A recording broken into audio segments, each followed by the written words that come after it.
Hey guys, welcome to this new video. तो इस video में ऐसा कुछ खास नहीं है, बस ये है कि मैं बहुत काम करता हूँ। ऑफिस का काम होता है, पर्सनल काम होता है और गेमिंग भी होती है कभी कभी। तो आप देख सकते हैं मेरे पास एक लैपटॉप ये है, यहाँ पे भी एक मॉनिटर रखा हुआ है, पर्सनल लैपटॉप भी है और एक कंप्यूटर भी है। बट आपको मैं दिखाऊंगा कि सिर्फ एक ही मॉनिटर है, वो भी ये। और मेरे पास बहुत सारे सिस्टम हैं और एक मॉनिटर कम पड़ जाता है, और जो कंप्यूटर है उसके लिए ऑब्वियसली एक मॉनिटर मतलब डेडिकेटेड होना ही चाहिए, इसीलिए बहुत दिक्कत होती है। तो मैंने सोचा क्यों ना एक नया मॉनिटर ले लेते हैं। मैंने बहुत रिसर्च की, मैंने सोचा कि बहुत अच्छा सा मॉनिटर ले लेते हैं, पर मुझे लगा कि नहीं यार, मैं ज़्यादा कभी कभी गेम खेलता हूँ या कभी कभी कुछ, यार एक सिंपल मॉनिटर से भी काम चल जाएगा अगर वो इनफ है। तो मैंने जो मॉनिटर देखा है वो बहुत ही सस्ता, बहुत ही चीप जो मुझे मिल सकता था, मतलब उसको बजट भी नहीं बोलेंगे, उसको बहुत ही चीप बोलेंगे, बट वो चीप क्वालिटी का नहीं है गाइज़। वो एक्चुअल में उसमें सारे फीचर्स हैं जो होने चाहिए, और ऐसा भी नहीं है कि मैंने कोई ऐसा फालतू चाइनीज़ ब्रांड ले लिया है।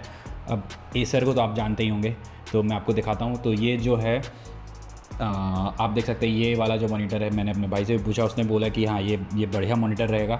उसके रिव्यूज़ भी अच्छे हैं अमेज़न में, तो मैंने सोचा कि चलो ये ऑर्डर करते हैं। तो ये मुझे पड़ा है 6000 समथिंग। आप देख सकते हैं ये स्क्रीन पर जो दिख रहा है। तो ये मॉनिटर मैंने लिया है, अब ये आया नहीं है, आने वाला है। तो जैसे ही आएगा मैं उसका वीडियो बनाऊंगा और अनबॉक्स करूंगा उन्हीं के सामने, जिससे कि मुझे पता रहे कि हाँ ये कुछ ऐसा डिफेक्टिव आइटम तो नहीं आया है। क्योंकि मुझे भी खुद यकीन नहीं हो रहा कि 6500 में इतने सारे फीचर्स के साथ ये मॉनिटर कैसे मिल गया। तो गाइज़ और भी चॉइसेस थे मॉनिटर लेने के, जैसे कि अल्ट्रा वाइड कर्व्ड मॉनिटर भी हैं, बहुत ज़्यादा चल रहे हैं गेमिंग के लिए। लेकिन मैं उतना गेम नहीं खेलता, इसलिए मैंने सोचा क्यों फालतू में ये सब चीज़ें लेना। और उससे क्या होता है कि वो फील्ड ऑफ व्यू, मतलब मुझे अगर उसमें काम करना है तो मुझे एक ही जगह बैठना पड़ेगा, पर मुझे चाहिए कि और भी मॉनिटर, और सिर्फ मॉनिटर को देखना नहीं है। मेरे पास ये एक टैबलेट भी रखा है, आप देख सकते हैं, ये सैमसंग का टैबलेट है, ठीक है। और लैपटॉप में भी स्क्रीन्स हैं, तो उन स्क्रीन्स को भी यूज़ करना है, ठीक है। तो ऐसा नहीं है, तो अगर मैं कर्व लूँगा तो वो पूरा स्पेस घेर लेगा और मुझे सिर्फ उसके सामने बैठना पड़ेगा, क्योंकि वो कर्व होता है ना, आप उसको साइड से देखोगे तो उतना मतलब आपको फील नहीं होगा कि आप काम कर रहे हो या जो भी है। वो गेमिंग के लिए स्पेसिफिक, पर मैं अभी गेमिंग में उतना इन्वॉल्व नहीं हूँ, इसीलिए मैंने सिंपल सा फ्लैट मॉनिटर लिया है। और इसी साइज़ का, जैसे आपको दिखाता हूँ, ये जो है ये सैमसंग का प्रोफेशनल मॉनिटर है। ये मुझे जब मैंने लिया था तो ये 16 या 17,000 का पड़ा था। ये बहुत बढ़िया मॉनिटर है और सेम एग्जैक्ट मतलब साइज़ वगैरह है। बस जो नया जो मॉनिटर आने वाला है वो 144 हर्ट्ज़ का उसमें रिफ्रेश रेट है। मतलब ये है कि अगर मैं कभी गेम खेलना चाहूँ तो खेल सकता हूँ। और जो ये सैमसंग का मॉनिटर है, ये सिर्फ 65 हर्ट्ज़ तक या 75 हर्ट्ज़ का रिफ्रेश रेट है इसमें। और उसमें बहुत सारी चीज़ें ऐसी हैं, मैं आपको दिखाऊंगा, उस बारे में बात करेंगे कि वो इतना सस्ता होकर भी इतना बढ़िया कैसे हो सकता है। मैं उसको चीप नहीं बोलूँगा, जबकि वो है चीपेस्ट बोल सकते हैं उस रेंज में, या फिर मैं बोलूँगा कि 10,000 की रेंज में भी वो सबसे चीपेस्ट और बेस्ट मॉनिटर है। तो गाइस जस्ट अभी कॉल आया है, अमेज़न से पार्सल आ गया है। आप देख सकते हैं नीचे एक गाड़ी खड़ी है, तो बस जाना है लेने, ठीक है। तो उससे पहले हम देखेंगे कि इसमें कुछ डैमेज वगैरह तो नहीं है, सब बॉक्स सही है कि नहीं, क्योंकि फिर नहीं तो प्रॉब्लम होगा इसको रिटर्न करने में। आप देख सकते हैं यहाँ थोड़ा सा लग रहा है, और नीचे से भी सब कुछ ठीक है। तो गाइज़ मैंने इसके बॉक्स को खोला और आप देख सकते हैं इस तरीके से मैंने इसे निकाल दिया है। और अब मैं आपको दिखाऊंगा कि इसमें क्या क्या है। तो आप देख सकते हैं कि इसमें ये अडाप्टर मिला हुआ है, बाकी मॉनिटर की तरह नहीं, जिसमें बाकी मॉनिटर में क्या होता है कि आप डायरेक्ट प्लग लगाने का मिलता है, तो इसमें हमें ये मिला है। इसके बाद ये हमें मिला है इसका बेस स्टैंड, जिसमें हम इस मॉनिटर को रख पाएंगे। हमको मिला है ये मैनुअल, इसके साथ एक HDMI केबल भी मिली है। और ये है उसका स्टैंड बोल सकते हैं, जिसको हम बेस के ऊपर लगा के इसमें मॉनिटर को फिक्स कर सकते हैं। एक बार मैं इसे ओपन करता हूँ आपके सामने। ओके गाइस, तो ये रहा वो मॉनिटर। आप देख सकते हैं ये बहुत ही बढ़िया, ये ग्लॉसी नहीं है गाइस, ये थोड़ा सा मैट है, मतलब एंटी ग्लेयर मॉनिटर है। तो सबसे पहले मैं इस बेस को इसके स्टैंड से कनेक्ट करता हूँ। इसे कुछ इस तरीके से कनेक्ट करना है, और ये हो गया। और इसे मुझे बस स्लाइड करना है अंदर, ठीक है। तो ये क्लिक साउंड आया है, तो इसका मतलब ये है कि फिट हो चुका है। आप देख सकते हैं मैं इसे इस तरीके से उठा सकता हूँ। तो चलिए अब इसे उठाते हैं। मैं बहुत ही प्यार से उठाऊँगा, तो ये नया है। तो ये देखिए, ये रहा मॉनिटर। तो ये मॉनिटर रेडी हो चुका है। तो गाइज़ मैंने इसे उल्टा लगा दिया है, ये ठीक लग गया है, बस मुझे इसे घुमाना है, ये। तो अब ये रेडी हो चुका है गाइज़, आप देख सकते हैं मैं इसे उठा सकता हूँ, और ये हो गया रेडी। तो ये है वो मॉनिटर।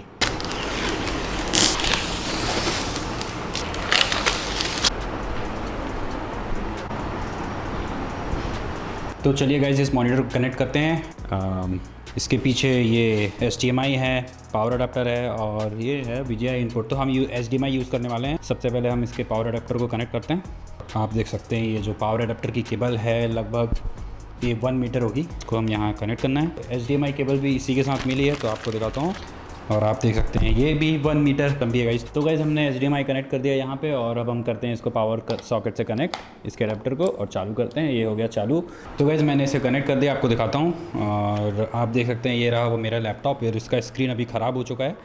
और आप देख सकते हैं ये मेरा पुराना सैमसंग का मॉनिटर है और ये नया वाला मॉनिटर है, आप देख सकते हैं ये एसर का है। तो अब हम इसे चालू करते हैं। तो इसे चालू करने के लिए आप देख सकते हैं इसके पीछे पे ये बटन है, तो हम इसे दबाएंगे और आप देख सकते हैं ये चालू हो गया है। ठीक है, ये सब ठीक है। तो आप देख सकते हैं ये हो गया चालू, और यहाँ पे कुछ लिखा हुआ है द मॉनिटर कंप्लाइंट्स विथ ओके, ये सब ठीक है। और तो ये है लैपटॉप और ये है नया वाला मॉनिटर। तो चलिए इसे टेस्ट करते हैं और देखते हैं कि ये काम कैसा करता है।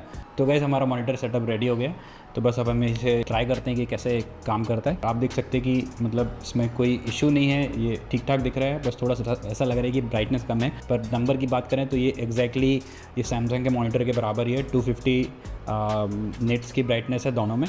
और देखते हैं कि क्या ऑप्शंस हैं। इसकी सेटिंग्स को आप इसके पीछे जॉयस्टिक लगा हुआ उससे आप नेविगेट कर सकते हैं, तो मैं उसी से करता हूँ। आप देख सकते हैं ब्राइटनेस यहाँ पे 80 सेट है, तो मैं अब इसको अपडेट करता हूँ, इसे कर देता हूँ 100। अब थोड़ा सा ये ब्राइट लग रहा है। तो चलिए देखते हैं कि इसका रिफ्रेश रेट कितना है। तो वो ऐसे तो मुझे समझ में नहीं आ रहा है कि कहाँ से देंगे, लेकिन हाँ एक तरीका ये है कि हम इसकी सेटिंग्स में एनवीडिया की सेटिंग्स में जाके देख सकते हैं। वहाँ पे दिखा देगा कि ये मॉनिटर कितने हर्ट्ज़ का रिफ्रेश रेट प्रोवाइड करता है। ठीक है, तो मैं सर्च करता हूँ ये, तो आप देख सकते हैं एनवीडिया कंट्रोल पैनल में। तो गाइज़ आप देख सकते हैं ये एनवीडिया का ऐप ओपन हो गया है, और मैं आपको दिखाऊंगा। यहाँ पे आप देख सकते हैं जो डिस्प्ले अभी सिलेक्टेड है वो ये है EK240Y, जो कि हमने अभी ऑर्डर किया। आप देख सकते हैं वहाँ पे रखा हुआ है ये।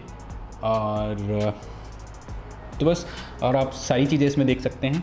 यहाँ पे रेजोल्यूशन आप देख सकते हैं 19, ये फुल HD रेजोल्यूशन है, और रिफ्रेश रेट भी आप देख सकते हैं 144 हर्ट्ज़। तो ये बहुत ही परफेक्ट है। तो इस प्राइस में आप मुझे नहीं लगता आपको कुछ बढ़िया मॉनिटर मिलने वाला है, क्योंकि 6,500 रुपये में आपको अगर ये मिल रहा है, इतना बढ़िया रिफ्रेश रेट वाला गेमिंग मॉनिटर मिल रहा है, जो कि बेसिक इनपुट सारी बेसिक चीज़ें प्रोवाइड करता है। तो चलिए बात करते हैं कि और क्या क्या इसमें है, और इसे कंपेयर करेंगे हम इस सैमसंग के मॉनिटर से। आप देख सकते हैं कि ये यहाँ पर ये सैमसंग का मॉनिटर रखा हुआ है, जो कि हमें पड़ा था 16,000 के आसपास। तो ये सैमसंग प्रोफेशनल मॉनिटर है, या आजकल नहीं मिलता है। स्क्रीन के साइज़ के मामले में ये दोनों बिल्कुल एग्जैक्टली सेम है, 24 इंच 23.8 एग्जैक्टली अगर बात करें तो। और ये दोनों फुल HD हैं, बस एक ही डिफरेंस है कि ये 144 हर्ट्ज़ का रिफ्रेश रेट देता है, और ये जो सैमसंग का मॉनिटर है ये देता है सिर्फ 75 हर्ट्ज़ का रिफ्रेश रेट। तो चलिए बात करते हैं कि इस प्राइस पॉइंट में हमें इस मॉनिटर के साथ और क्या क्या मिलता है। ठीक है, तो इसे टिल्ट करके देखते हैं। तो जो इसका जो मैक्स टिल्ट है ऊपर की तरफ वो इतना है, और अगर इसे नीचे करेंगे तो ये इसका मिनिमम टिल्ट है। इसके अलावा ये ज़्यादा ऊपर और ज़्यादा नीचे नहीं हो सकता है। और इसमें कोई भी लेफ़्ट राइट टिल्ट नहीं है, मतलब अगर आप इसको लेफ़्ट या राइट में करना चाहते हो तो आपको उसके पूरे बेस के साथ ही इसे लेफ़्ट या राइट करना पड़ेगा। और अगर इसे कंपेयर करें इस सैमसंग के मॉनिटर में, तो सैमसंग का जो मॉनिटर है ये वाला, ये लेफ़्ट राइट और ऊपर नीचे भी टिल्ट हो सकता है। और दूसरी चीज़ जो बहुत ही इंपॉर्टेंट होती है मॉनिटर्स में कि एडजस्ट करना है, तो इसकी हाइट जो है फिक्स्ड है, मतलब आप इसको और ऊंचा या नीचा नहीं कर सकते हैं। वेयर जो सैमसंग का मॉनिटर है ये हाइट एडजस्टेबल है, तो ये भी चीज़ें नहीं है। और तीसरी चीज़ की बात करें तो आप इसको हॉरिजॉन्टल से वर्टिकल कन्वर्ट नहीं कर सकते। वहीं पे अगर आपको मैं बताऊं तो ये सैमसंग का मॉनिटर वो भी कन्वर्ट हो सकता है, तो आप इसे रोटेट कर सकते हैं सैमसंग के मॉनिटर को 90 डिग्री, और आप इसको वर्टिकली यूज़ कर सकते हैं। बट इसमें ऐसा नहीं है। तो ये हो गया थर्ड पॉइंट। अब बात करें इसके फोर्थ पॉइंट की, तो इसमें बहुत ही बेसिक इनपुट्स दिए हुए हैं, जैसे कि HDMI एंड VGA, उसके अलावा और कुछ भी नहीं है। वेरेज अगर हम इस सैमसंग प्रोफेशनल मॉनिटर की बात करें तो इसमें DP डिस्प्ले पोर्ट भी दिया हुआ है, और इसमें आप 3.5 mm का इनपुट भी मिलता है। आप इसे डायरेक्टली कंप्यूटर से कनेक्ट कर सकते हैं ऑडियो के लिए, और आउटपुट भी कर सकते हैं स्पीकर्स में। अब बात करते हैं फिफ्थ पॉइंट की, तो इसमें कोई भी ऐसा USB कनेक्शन नहीं दिया हुआ है। वेरेज प्रोफेशनल मॉनिटर जो है सैमसंग का, उसमें आप एक इसमें USB इनपुट दिया हुआ है, जिसे आप CPU से डायरेक्ट कनेक्ट करके या लैपटॉप से डायरेक्ट कनेक्ट करके इसको as a USB hub use कर सकते हैं। तो जितने भी माउस, कीबोर्ड और जो भी चीज़ें हैं एडिशनल एक्सेसरीज़ वो आप डायरेक्टली मॉनिटर पे ही कनेक्ट कर सकते हैं। वेरेज इसमें ऐसा कुछ नहीं है। तो ठीक है, 6,500 में आपको अगर इतना कुछ मिल रहा है, बेसिक चीज़ें, बेसिक क्या, जो मेन चीज़ें, मेजर जो चीज़ें चाहिए रहती है गेमर को या किसी भी एक यूज़र को, वो मिल रहा है तो और क्या चाहिए। इसमें ये फुल HD है और 144 हर्ट्ज़ का डिस्प्ले दे रहा है, तो और क्या चाहिए। तो हाँ, 6,500 में ये बहुत ही बेस्ट मॉनिटर है। इस प्राइस पॉइंट पे इस मॉनिटर को कोई भी नहीं हरा सकता। तो फाइनली गाइस, मैंने ये गेम इंस्टॉल कर लिया है वैलोरेंट। आप देख सकते हैं अभी मैं जस्ट टेस्ट कर ही रहा था, तो सोचा वीडियो इसको कंटिन्यू करता हूँ। तो ये आप देख सकते हैं कि ये कुछ इस तरीके से डिस्प्ले है, जो कि बहुत ही बढ़िया है। But as compare to Samsung, इसमें जो कलर्स हैं वो थोड़े कम वाइब्रेंट हैं, और सैमसंग में जो कलर प्रॉपरली दिखते हैं, इसमें हल्का सा ऐसा लगता है कि कॉन्ट्रास्ट बहुत कम हो गया है। और मुझे ऐसा लगता है कि सैमसंग के मॉनिटर में ज़्यादा अच्छे से कलर्स उभर के आते हैं। मुझे ऐसा लगता है कि इस वीडियो को मोस्टली गेमर्स लोग ही देखने वाले हैं। तो चलिए उस पे ही फोकस करते हैं, जो कि बहुत इंपॉर्टेंट चीज़ है, रिफ्रेश रेट। इसके पीछे यहाँ पे एक बटन है, उसको प्रेस करेंगे जॉयस्टिक, जैसे पहले आपको बताया था, और आप यहाँ पे देख सकते हैं ये परफॉर्मेंस। तो यहाँ पे ये जो रिफ्रेश रेट नंबर है, आप इसे ऑन कर सकते हैं। जैसे ही आप इसे ऑन करेंगे तो आपको ये यहाँ पे रिफ़्रेश, जो भी स्क्रीन में रिफ़्रेश रेट है वो दिखने लगेगा।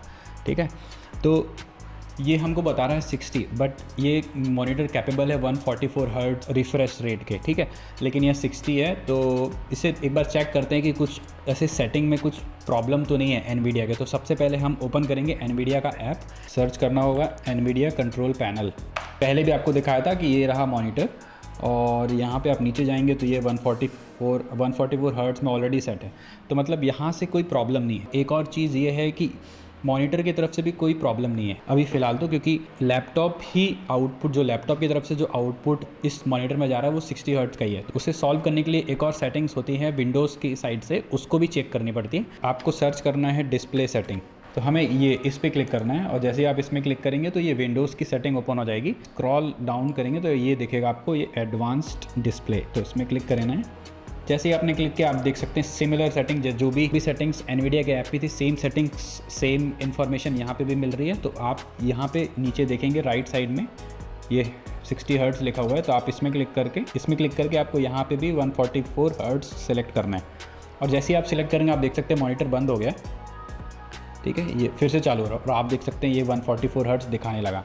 ठीक है, तो हमें यहाँ पे कीप चेंज में क्लिक करना है, और आप देख सकते हैं ये 144 हर्ट्ज़ हो गया। और जो स्मूथनेस है, ये बिल्कुल ऐसा आप देखेंगे कि इसमें कोई फ्रेम गायब नहीं हो रहा है, इसमें कुछ भी ऐसा गैप नहीं दिख रहा है जब आप इसको ऐसे मूव करते हैं। ये डिफरेंस, ये 144 हर्ट्ज़, और ये आप नोटिस कर पाएंगे। वीडियो में शायद ना समझ में आए, लेकिन मैं बता रहा हूँ कि मुझे दिख पा रहा है, और मैंने क्योंकि इससे पहले भी 144 हर्ट्ज़ के डिस्प्ले में खेला है, तो मुझे समझ में आ रहा है कि ये 144 हर्ट्ज़ ही है। अब हम डिस्प्ले की सेटिंग्स में चेंज करके इसकी परफॉर्मेंस को और इम्प्रूव कर सकते हैं।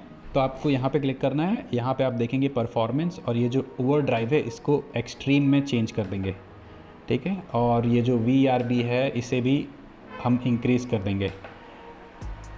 ठीक है, तो जो रिस्पॉन्स है वो रिस्पॉन्स इंक्रीज़ हो जाएगा, क्योंकि गेमिंग में रिस्पॉन्स बहुत इंपॉर्टेंट है कि आपको जो भी चीज़ें, जो भी गेम में हो रहा है, वो आपको कितने अच्छे से, कितने जल्दी इसके स्क्रीन में दिख रहा है। तो जैसे कि ये मॉनिटर 1 मिलीसेकंड का रिस्पांस प्रोवाइड करता है, तो ये गेमिंग के लिए ये चीज़ें बहुत ही इंपॉर्टेंट है। तो ये सेटिंग्स आपको चेंज करनी है, और आप 144 हर्ट्ज़ में ये गेम खेल पाएंगे, कुछ भी कर पाएंगे। बस ये कि मतलब आप 144 हर्ट्ज़ का रिफ्रेश रेट अचीव कर पाएंगे। अगर आप ये मॉनिटर खरीद रहे हैं तो ये चीज़ें आपको बहुत ही काम आने वाली हैं। तो जल्दी से जाइए इस मॉनिटर को खरीद लीजिए, इससे पहले कि ये आउट ऑफ स्टॉक हो जाए। Link in the description. Thank you for watching, bye. तो गाइस एक और बात ऐड करना चाहूँगा, वो ये कि कलर्स जो मैं आपको दिखा रहा था वो जो जैसे मैंने अभी वीडियो में पहले बताया वो ऐसा नहीं है। एक्चुअल में कलर्स बहुत ही एक्यूरेट हैं इसके भी। ऐसा इसलिए लग रहा था क्योंकि हमने इसको प्रॉपरली सेट नहीं किया था।